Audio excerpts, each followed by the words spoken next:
Shaping the European perception of what's happening in the occupied Palestinian territories, including the Israeli genocide war against Gaza, is not an easy task, as we all saw how the position of the European governments fluctuated between full support for Israel at the start of its war on Gaza and their call for ending the war today and for recognizing the state of Palestine by some. Was the Palestinian diplomacy sufficient and effective vis-a-vis that, or just very little it had done? To explore that, let's talk with Ambassador Adel Atiyeh, the head of the Department of European Affairs at the Palestinian Ministry of Foreign Affairs. We are so glad to have you with us today on the podcast. Thank you, Osama, for having me. It's a pleasure. You're the head of the Department of European Affairs at the Palestinian Ministry of Foreign Affairs. How difficult your task is and how sufficient the Palestinian diplomacy you think when it comes to Europe's policy and attitudes towards the Palestinian cause and the Israeli occupation issue? Well, this is a very interesting and tough question because it includes many factors. Yes.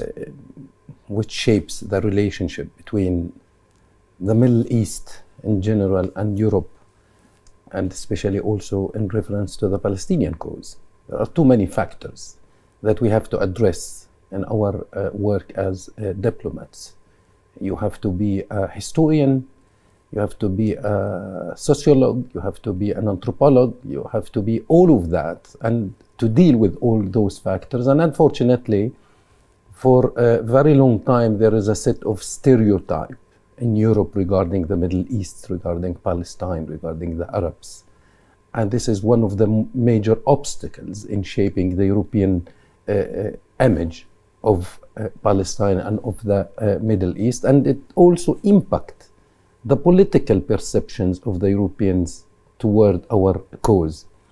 You add to that the painful history of Europe regarding the Jewish community.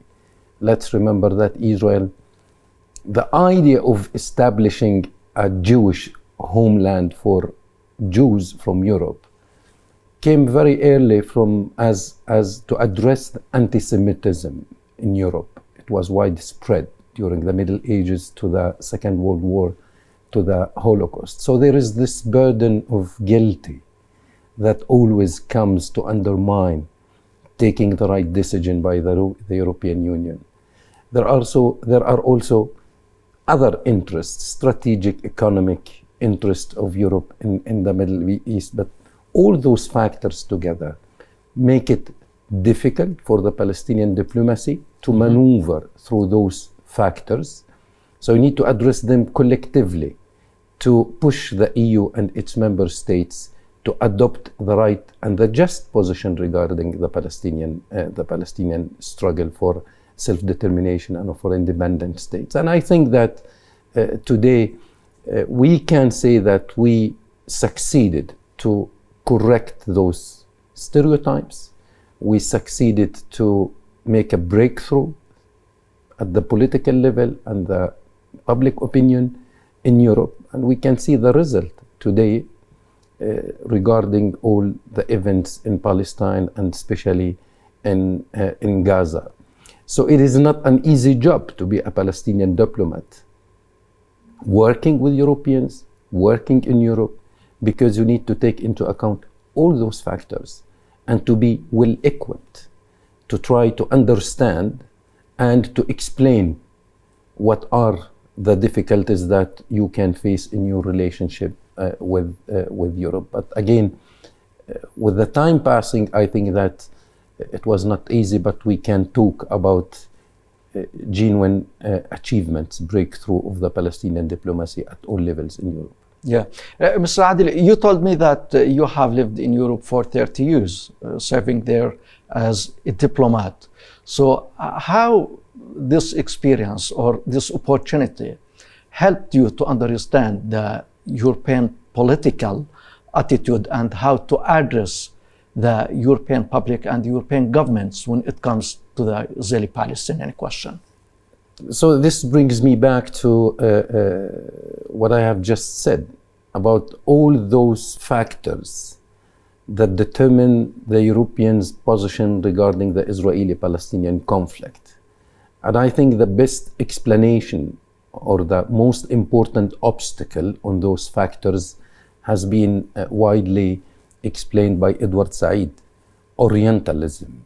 The perception of Europe to the Middle East, to the Arab world, and he elaborated extensively on those set of negative perceptions. And I think that this is the major factor that determine the relationship, the way Europe looked to the Middle East. But as I said, with the social media, with the TV, with our continual work, we succeeded to address some of those challenges.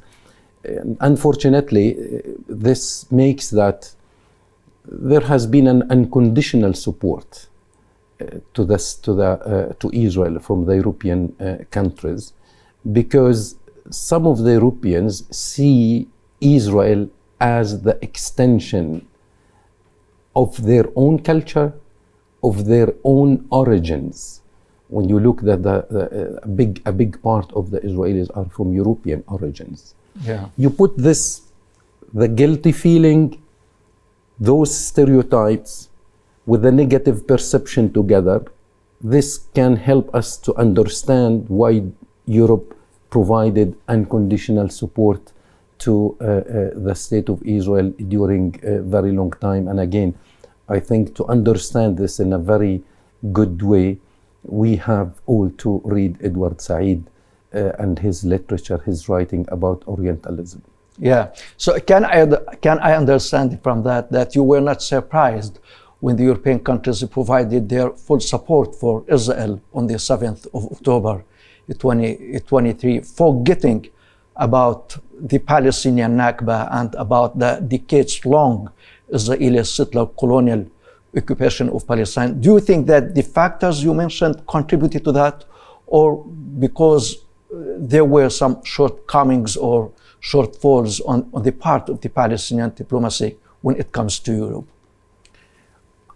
To be honest, in the analysis, one cannot really explain this position for the lack of activism by the Palestinian diplomacy, but to explain it by all those historic factors and perceptions that I have explained. And I was always wondering, Israel is an occupying power.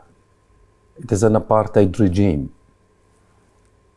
It kills, it starves people, and yet you can still hear among some European leaders references to the shared values with Israel, that Israel is the only democracy in the Middle East, that the guys, they succeeded to flourish the desert, that they are very advanced, So I was always wondering, when you are referring to an occupying power that is practices violating every and each rules of international law and the civilized world, how could someone refer to this country and to pretend and to refer to shared values?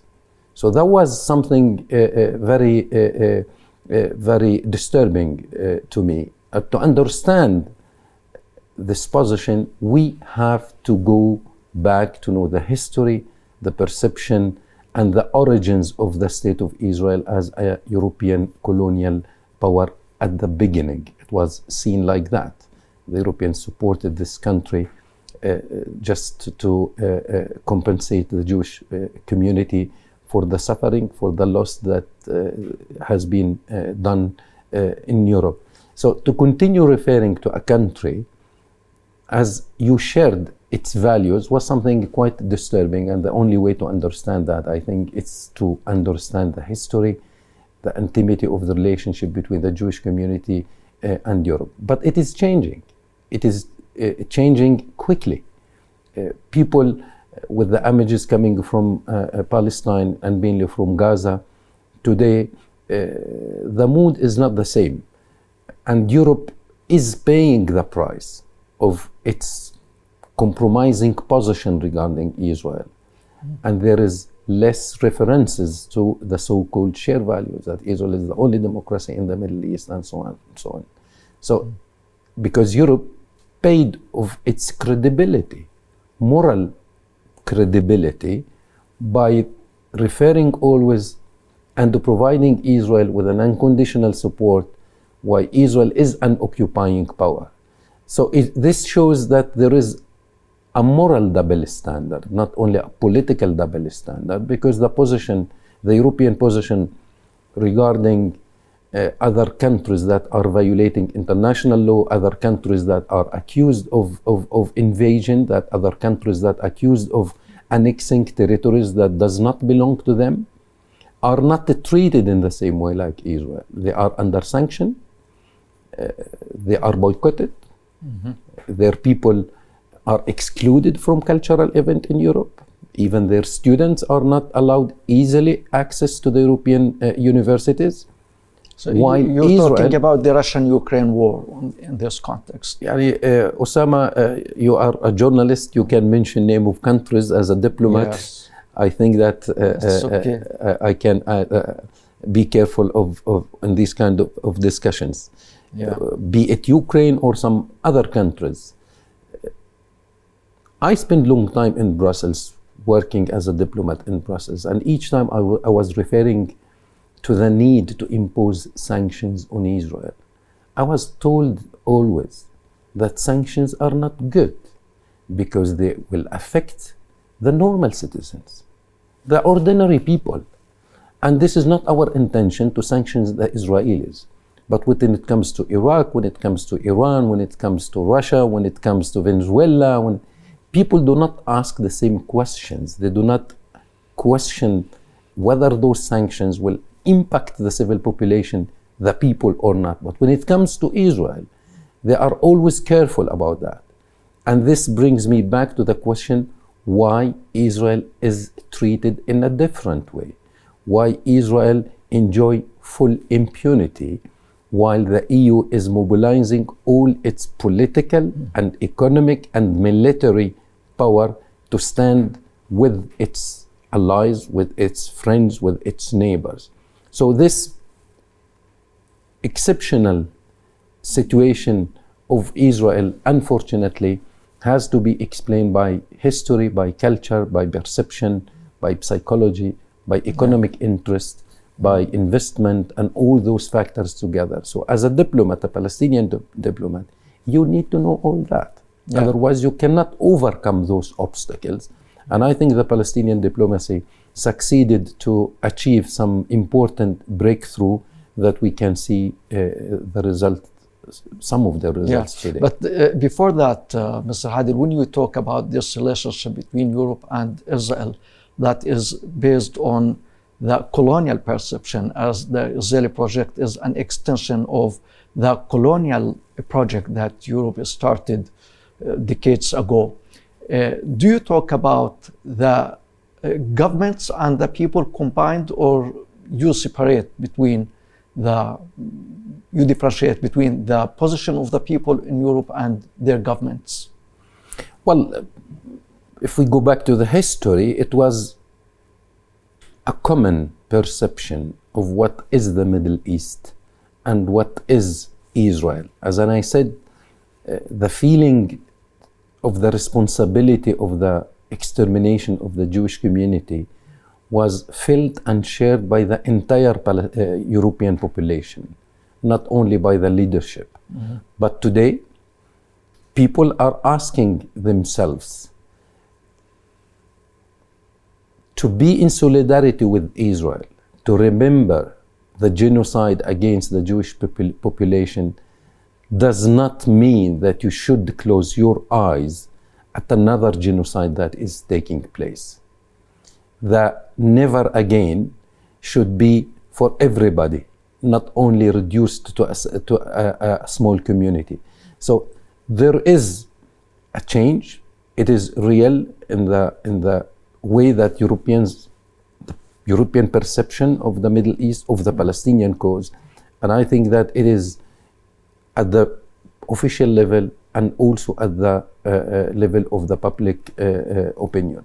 But this was an obstacle. This was one of the major factors that determined the European position regarding Palestine in our conflict and in our struggle with Israel. Yeah, and this is a very important point. Now, I want you to tell our viewers how the Palestinian diplomacy and your department is going to build on this change in, at least in the public opinion, though there is also change at the official level, especially in certain countries like Spain, Ireland, Slovenia, and Norway, Sweden, and maybe other European countries. So how are you going to build on that, and how are you going to keep the momentum of the shift in order for the European continent to take like more tangible measures to press Israel to stop its war on Gaza and to end its occupation of the occupied Palestinian territories?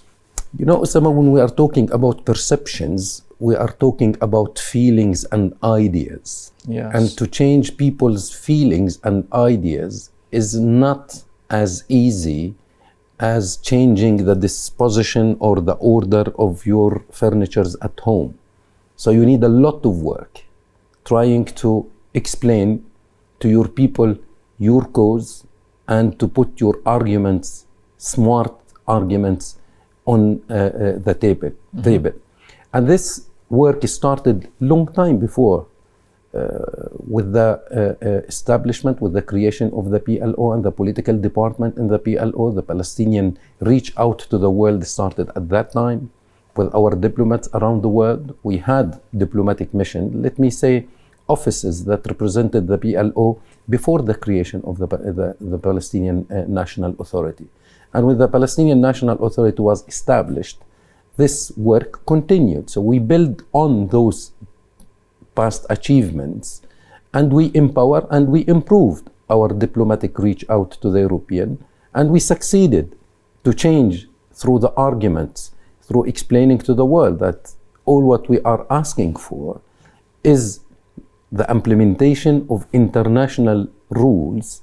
International law should be the norm that should be applied equally on everybody, be it in Ukraine, be it in Palestine, be it in anywhere around the world. So reaching out in a permanent way, explaining to people our cause, because, you know, the Israelis are also very active in that, and they succeeded because of the common origins with the Europeans. The Europeans were always more sensitive to the Israeli argument due to the common origins, common history, and due to the perception of the Europeans to Palestine. So it was easier to the Israelis to market for their ideas.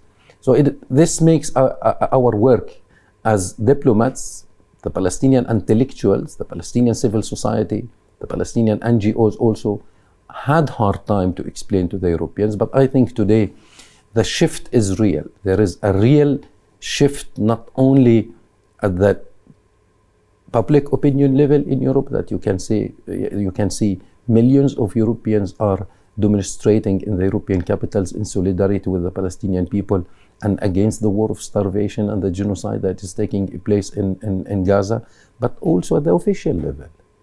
We have never seen European countries sanctioning the occupying power, Israel. But today, they break the wall of silence. They broke the taboo, and they opened discussions on the EU-Israel Association Agreement and Israel violations of Article 2 of the EU-Israel Association Agreement. And they concluded that Israel is violating this Article 2 of the agreement. And there is a serious discussion on imposing sanctions on Israel. And this is something new. Israel ministers are being sanctioned by some European countries. Settler terrorists are listed as terrorists and sanctioned by many European countries, including the EU institutions. And there is a debate, real debate, about Israel war of genocide. Now in Europe, you can hear that even diplomats, European diplomats, are referring to the situation in Gaza as a war of genocide. The Palestinian diplomacy that started with the PLO, that was complemented by the Palestinian diplomacy since the creation of the Palestinian National Authority, with the war of genocide in Gaza, helped to contribute to a huge shift in the European public opinion and in the European political position. The EU-Israel relations between official institutions and between the people of Europe will never be, with Israel, will never be as before October the 7th. Because the images that are coming from Gaza, this is the first genocide in our modern time that is transmitted live on our screens. Nobody can pretend that I don't know about it. People heard the time of the Holocaust that there was a genocide, but few people knew about it. Few people were informed about the details at that time. But today, people cannot pretend that they don't know. Politicians cannot pretend that they don't know. So the Palestinian narrative today is gaining ground in front of the Israeli narrative. The massive violations of international law, the images coming from Gaza, the war of starvation and the war of genocide, really contribute to a real shift. It does not match with our expectations in the Palestinian diplomacy. We want it to be faster, much more important, but this does not reduce the fact that there is a real shift in Europe regarding Israel. Yeah. You mentioned the images coming from Gaza to the whole world, the children, the women killed, starved, and other violations that even it is difficult for people to imagine. Now, this leads me to this question. Don't you think that these images are the factor behind the change, the shift in the European position towards Palestine, Israel, but it is not like a structural change. So if the war ends, and we hope that is going to end, and the Europeans stop seeing these images from Gaza and the occupied land of Palestine, do you think that they are going to change and they are going to get to normal relations, back to normal relations with Israel? They won't be affected by these bloody scenes that we see every day coming from Gaza. What do you think? So let me first refer to what is at the root of those changes. There is also what the images coming from Gaza is traumatizing the European public opinion, the international public opinion. Also, we have spent years explaining to our European partners that Israel's intention has never been to allow us to exercise our right to self-determination, mainly in an independent state of Palestine. But now today it is clear to them, and this is what we have explained to our European partners since November 2023, that Israel's objective is not only to dismantle the military infrastructures in Gaza. It has another purpose. It aims at creating a new political facts on the ground, mix the cards, and kill the prospect of a two-state solution. And this is obvious in the war on demography, on geography, and the war of starvation, financial starvation against the Palestinian Authority. And Osama, remember, those are the three pillars for an independent state. To have an independent state, you need the geography. There are voices in Israel pushing to reoccupy and to rebuild settlements in Gaza. If you look to the West Bank, the ethnic cleansing and the massive destruction of infrastructures across the West Bank sends us a message that Israel is carrying a war against the geography of the Palestinian state. Secondly, the demography, the war of genocide is clear. The repeated calls to ethnically cleanse Palestinians from Gaza, to push them out of Gaza, and the ethnic cleansing in the West Bank. If you travel between Ramallah and Jericho, there are no Palestinian communities remaining there. So it is a war on demography, the second main pillar of an independent state. And the financial starvation against the Palestinian Authority. They are stealing our own money from the Palestinian Authority, which puts the Palestinian Authority in a difficult situation, and they want to undermine our capacity to continue delivering services to our people. So the Europeans understand, it's clear to them now. And if you add to that Mr. Netanyahu does not miss one single opportunity to declare that he is against a two-state solution. More than that, he is referring to the greater Israel.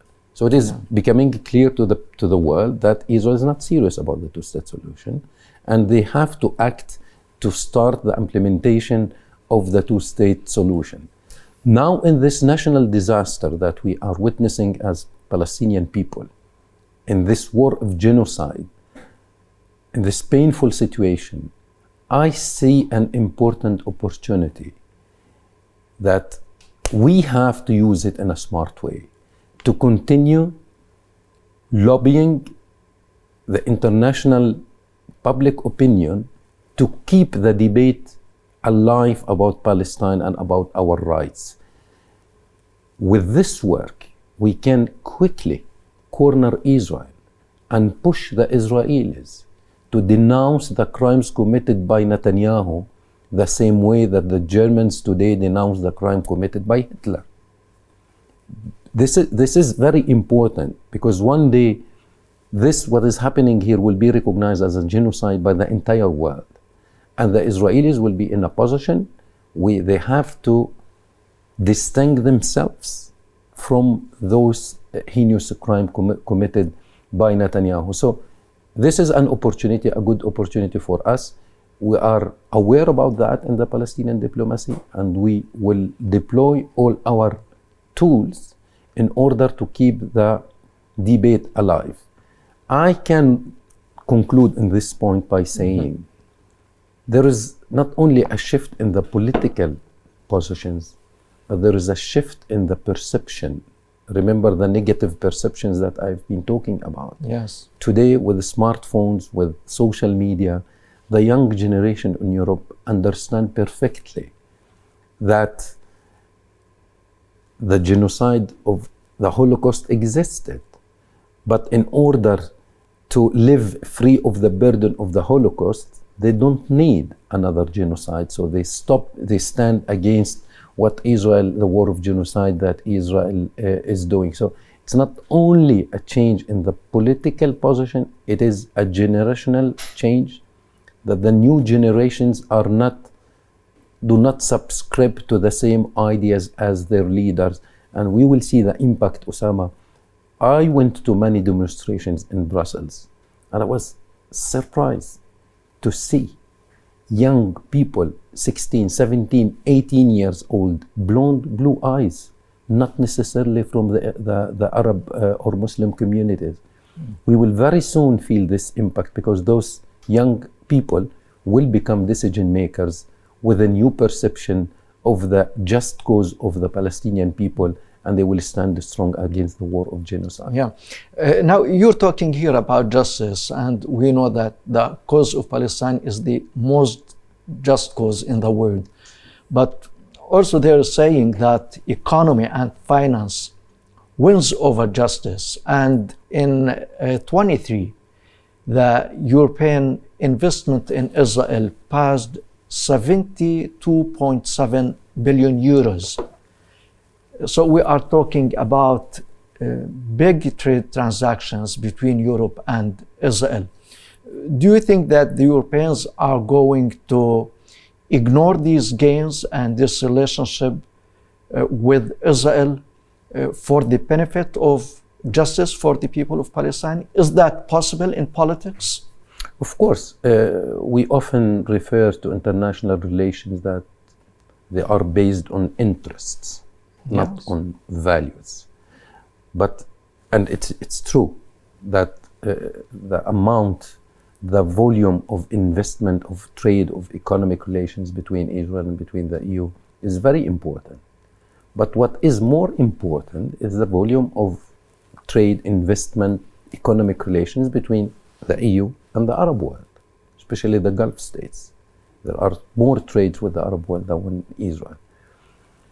But Europe is paying the price for that, for its close relations with Israel. At the moral level, today there is a moral challenge to Europe to continue business as usual with a country that is committing a genocide, with a country whom a prime minister is wanted for the ICC, with a country that is accused by the Israeli NGOs that it is imposing an apartheid regime on the Palestinians. So this position puts Europe in an embarrassing situation where the dilemma to Europe today is to make a balance between its trade, economic relations with Israel and its moral authority.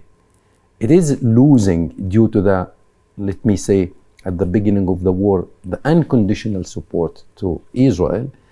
It lost part of its credibility as a global actor which is defending international law. I'm talking about the EU and its member states.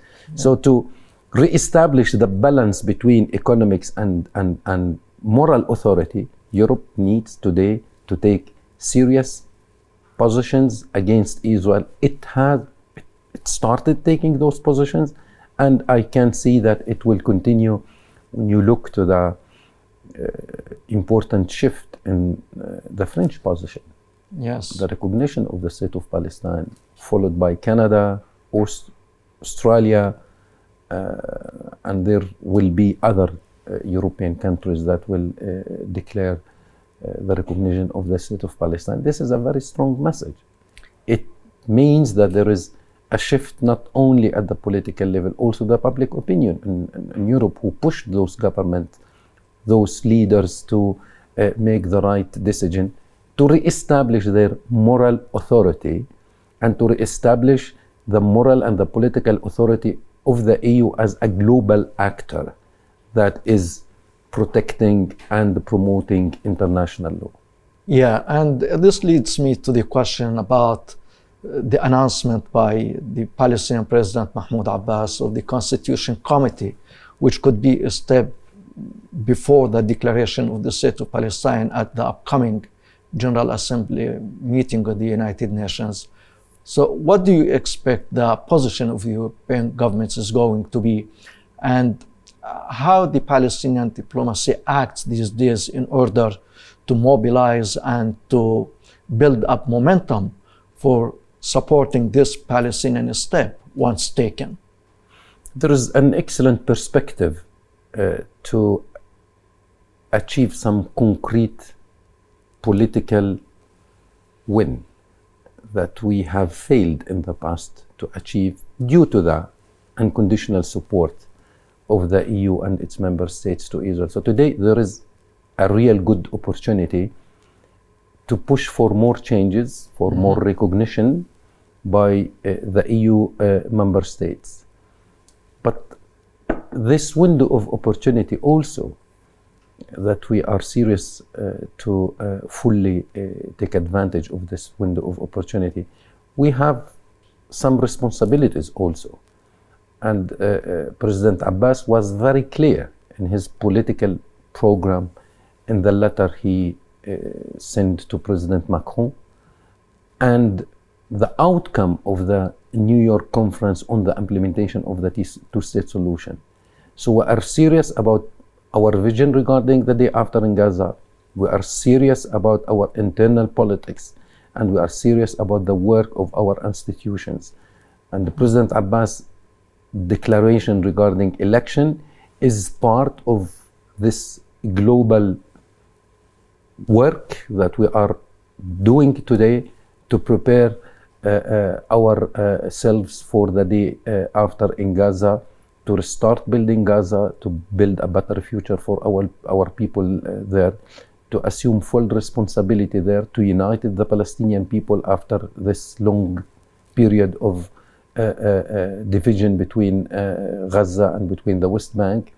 And as I said, this is an excellent opportunity for us, and we are serious about it. We are aware it's not easy, but as you said, to take advantage of this momentum, we are serious to continue the work. And I think there are other steps that are coming in the near future to empower our institutions, at all levels, not only security institutions, economic and diplomacy, to continue reaching out to the world to preserve those achievements and to build on them.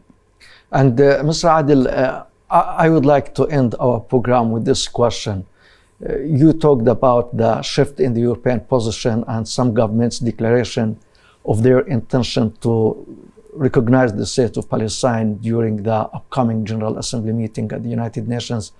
But until now, Israel is pressing ahead with its genocidal war against Gaza, and they called up the reservists of the Israeli army yesterday, and today they are talking about more than 100,000 Israeli soldiers who are going to storm the city of Gaza after almost 2 years of bombardment and destruction.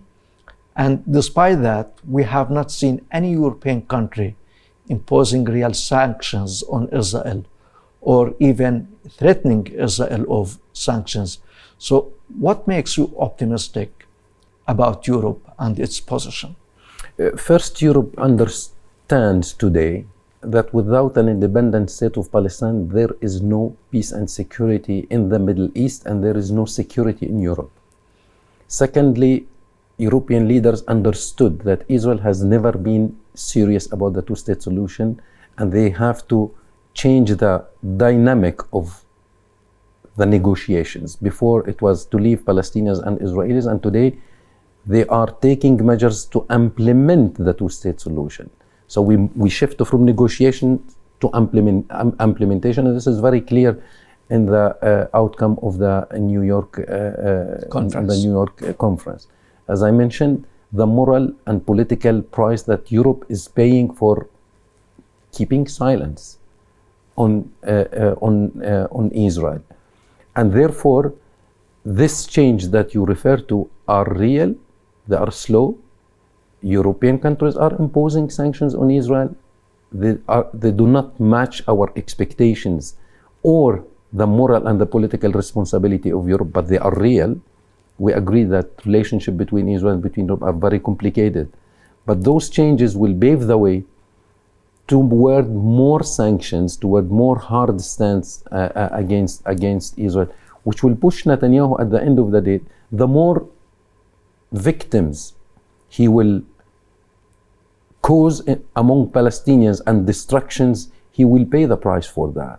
Because if he will continue the war of genocide in Gaza, he will push the world to move quicker, to impose more sanctions on him. And this point is important regarding the recognition. The recognition changes the dynamic, the legal relationship between the country that will recognize Palestine and Palestine. We are not talking anymore about occupied territory like before. We will refer to the occupied territory of the state of Palestine. There are new obligations to France, to the UK, who will recognize the state of Palestine. So we will use those opportunities to push those countries to fulfill their obligations under international law. Mm-hmm. The International Court of Justice ruling is very clear. Countries should adopt concrete measures to put an end to the occupation, and we're going to push those countries to impose the sanctions that they have to impose on Israel and to fulfill their obligations under international law. And I will not be surprised to see that there are not only economic sanctions against Israel, but even diplomatic sanctions. Remember the day before yesterday, Australia withdrew the visa access to one of the Israeli Knesset members. Yes. For incitement, for supporting the war of genocide. Those are real sanctions. They do not match with our expectations with the war of genocide in Gaza, but they are real steps that can be taken into account. And don't forget the social, the civic movement in Europe and the boycott, which is hurting Israel a lot at all levels. So you combine at the political level, at the level of the public opinion in Europe, Israel is going to feel those measures very soon, and it is at the end of the day, they have to accept. Because if it is not a two-state solution, Osama, let's talk about alternative. And this is the challenge that we put to the Israelis. If you don't want a two-state solution, tell us what you want, a one-state solution, or the transfer is not possible. The ethnic cleansing will not be tolerated by the world. The world will not accept that Israel ethnically cleans 2 million people from Gaza. So this strategy of ethnic cleansing, of the domination of one people on another people, is not sustainable, because people are fighting discrimination, apartheid, supremacy, and they will not accept to continue dealing with Israel as a state above the law, and Israel has, at the end of the day, to come back to a reasonable position. Ambassador Adel Atiyeh, it has been a great honor having you on our podcast. Thank you very much. Thank you, Osama, for having me. Thank you very much for watching. And if you like to stay connected, follow us on our Facebook page and Instagram, Palestine International Podcast. And don't forget to visit our website, pib.news.